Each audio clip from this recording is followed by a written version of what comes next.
There's a common lay belief that memory works like a recording device. You just record the experience and later on you play it back, but that is not the way memory actually works. Memory is actually more of a constructive process. When we remember something, we're actually taking bits and pieces of experience, bringing them together to essentially construct what feels like an actual memory. So I like to say that memory works a little bit more like a Wikipedia page, because you can go in there and edit it, but so can other people. If you ask somebody, how fast were the cars going when they smashed into each other?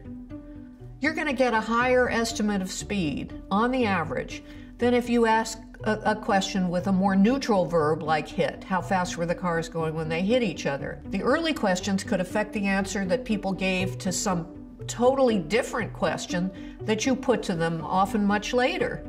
So if I ask you how fast were the cars going when they smashed into each other, later on you're more likely to tell me you saw broken glass at the scene, even though there wasn't any broken glass. These leading questions, they contain misleading information that can contaminate a person's memory.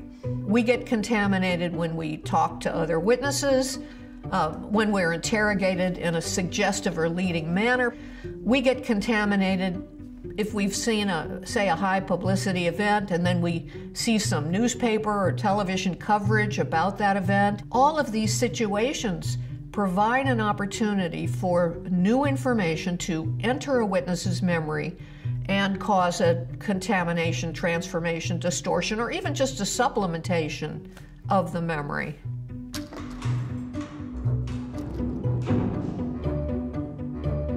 So what the scientific work on memory distortion is revealing about the nature of memory is that it is malleable. It's not something that's fixed. It's subject to distortion or change or exaggeration, and that's why we talk about the malleable nature of memory. But when it comes to somebody's liberty, even very small errors in memory can make a really big difference about somebody's freedom. So it matters what the color of the jacket of the perpetrator or the facial hair or other things that people are trying to remember when they try to remember a past crime. Many people are just not aware of how many mistakes people can make, and when they are making a mistake and they're testifying, they can often be very detailed and very confident and even emotional in their testimony. We began to study this process, and one of the first studies that I did involved using the power of suggestion to get people to believe and remember when they were 5 or 6 years old, they were lost in a shopping mall with certain family members present in a certain place, and we used suggestive interviewing to plant these memories, and we got about a quarter of otherwise healthy adults to believe and remember all or part of this made-up experience.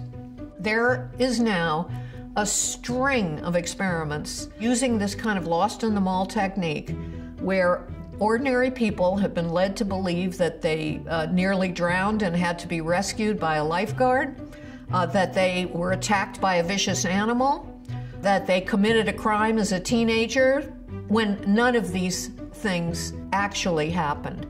And so we now refer to these as rich false memories. You can plant a little seed, and through the power of suggestion, it can grow into something very big and rich and detailed. One of the things that jurors are impressed with when they listen to a witness's testimony, if it's expressed with a lot of confidence, if it's expressed with a lot of detail, if it's expressed with emotion, the jurors tend to believe it more. But what we've shown is that people can be very confident about false memories, people can be detailed about false memories, people can be emotional about false memories. You need independent corroboration to know whether you are dealing with an actual memory or one that is a product of imagination, suggestion, or one of these other processes.